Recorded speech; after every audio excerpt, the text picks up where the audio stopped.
यीशु मसीह की जय हो, यीशु मसीह की जय हो, यीशु मसीह की जय हो, यीशु मसीह की जय हो। नर तन धार लिए परमेश्वर तेरी हो जय जयकार।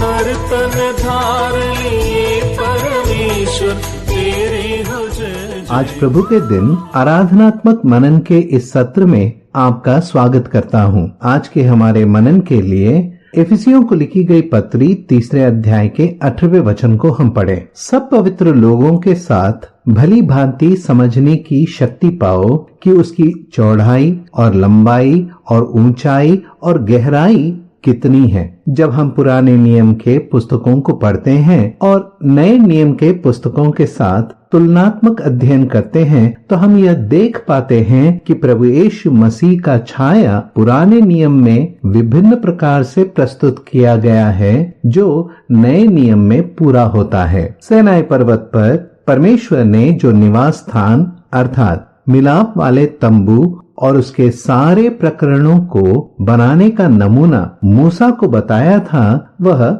इब्रानियों की पत्री 8वें अध्याय के 5वें वचन के अनुसार स्वर्ग में की वस्तुओं की प्रतिरूप और प्रतिबिंब था जिसकी वे इस्राएली सेवा करते थे। उसके अनुसार बनाए गए परमेश्वर के निवास स्थान मिलाप वाले तंबू का अध्ययन हमें प्रभु यीशु मसीह के व्यक्तित्व, गुण और कार्यों को समझने में बड़ा सहायक होता है। निर्गमन 25वें अध्याय के 10वें वचन से लेकर 22वें वचन तक हम वाचा के संदूक और उसमें जो वस्तुएं रखी गई और उस पर रखे गए प्रायश्चित के ढकने के विषय में पढ़ते हैं। बबूल की लकड़ी जिससे यह संदूक बनाया गया वह प्रभु यीशु मसीह के मनुष्यत्व को दर्शाता है और उस पर चढ़ाया गया चोखे सोने का परत प्रभु यीशु मसीह के ईश्वरत्व को दर्शाता है। प्रभु का मनुष्यत्व और ईश्वरत्व को समझ पाना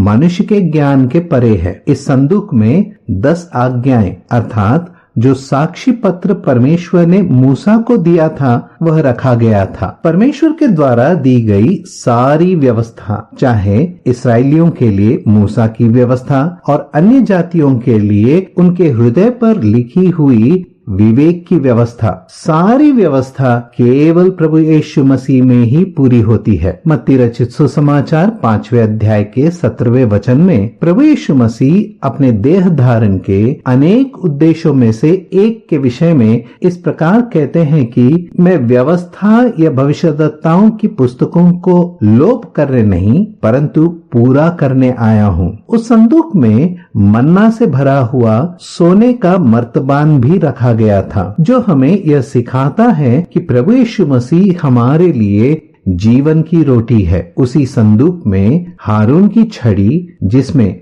फूल फल आ गए थे वह भी रखा गया था जो प्रभु यीशु मसीह के पुनरुत्थान का सूचक है। इस संदूक के ढकने को प्रायश्चित का ढकना कहा गया जिस पर 2 तेजोमय करूब थे। यह परमेश्वर के अनुग्रह के सिंहासन का सूचक था। वर्ष में एक बार जब महायाजक स्वयं के लिए पाप बलि अर्पित करने के बाद इस्राएल के लिए पाप बलि अर्पित करके उसके लहू को पर्दे के भीतर ले जाता था और प्रायश्चित के ढकने के ऊपर और उसके सामने छिड़कता था। यह जो इस्राएली प्रतिवर्ष किया करते थे यह प्रभु यीशु मसीह के द्वारा उस कलवरी के क्रूस पर किए गए कार्य को दिखाता है। इब्रानियों को लिखी गई पत्री 9वें अध्याय के 12वें वचन में हम इस प्रकार पढ़ते हैं, बकरों और बछड़ों के लहू के द्वारा नहीं पर अपने ही लहू के द्वारा एक ही बार पवित्र स्थान में प्रवेश किया और अनंत छुटकारा प्राप्त किया। प्रभु के द्वारा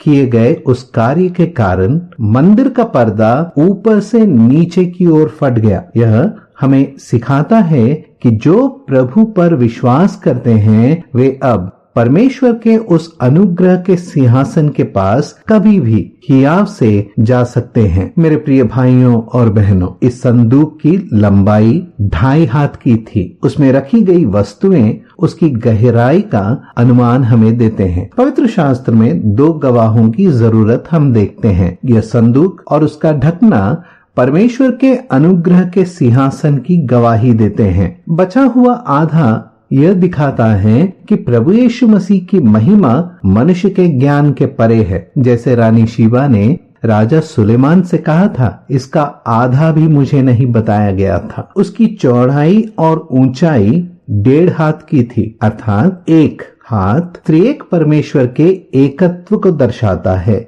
और आधा जो मनुष्य के समझ से परे है। प्रियो, संदूक जो प्रभु को, प्रभु के गुणों को और प्रभु के कार्य को दर्शाता है, प्रायश्चित का ढकना उस संदूक पर है। इसका मतलब यह है कि परमेश्वर के अनुग्रह के सिंहासन के पास हियाव से जाने के लिए प्रभु यीशु मसीह हमारे लिए बुनियाद है। संदूक और ढकने के विवरण का जो हम मनन कर रहे थे, उसके द्वारा हम प्रभु को समझें और उस प्राप्त ज्ञान के द्वारा हम उसे सराहें, उसकी महिमा करें, उसकी स्तुति करें और उसको धन्यवाद चढ़ाएं। इस कार्य के लिए हमें जो शक्ति चाहिए, जिसके द्वारा हम उसकी अर्थात प्रभु यीशु मसीह के प्रेम की चौड़ाई, लंबाई, ऊंचाई और गहराई जान सके कि कितनी है। एक भक्त इस प्रकार कहते हैं, चौड़ाई उसके अनुग्रह और कृपा की है, लंबाई उस सत्य की जो अनादिकाल से अनादिकाल तक स्थिर है, गहराई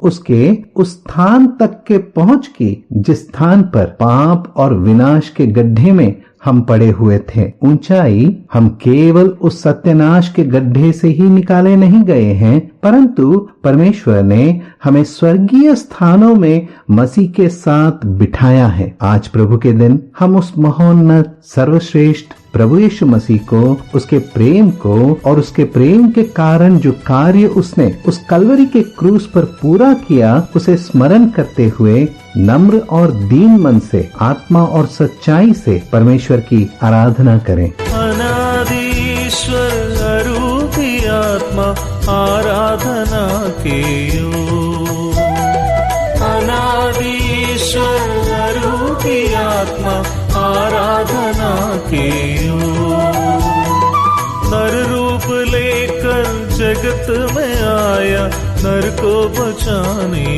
को, नर रूप लेकर जगत में आया नर को बचाने को। तेरी हो जय जय, तेरी हो जय जय, तेरी हो जय जयकार, तेरी हो जय जय, तेरी हो जय जय, तेरी हो जय जयकार। यीशु मसीह की जय हो, यीशु मसीह की जय हो, यीशु मसीह की जय हो, यीशु मसीह की जय।